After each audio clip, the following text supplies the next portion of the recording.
یک موتر است که گپ میفهمه. گپ میفهمه؟ من برش میگم. موتر سیاه. سیکو موتر سیاه. فیصل جان میخواد که بیاید داخل سیر. دروازه را باز. والا چهار روزه.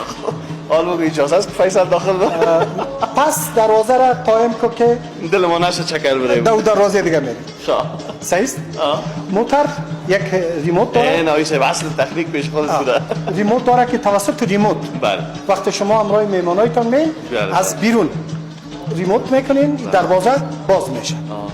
بسیار خوب. بریم طرف دروازه. چقدر دروازه مقبولم داره دوستا. خب آیشه ما طرفیم که دروازه را باز کنه. از آها. خب موتر دروازه را باز کن. اینه وقتی که تکمه یا فرمان برش میتیم دروازه باز میشه. و وقتی که پس میخواین بسته شود باز هم شما نیاز نیست که دست بزنید. خود ریموت رو میزنید دروازهش بسته میشه.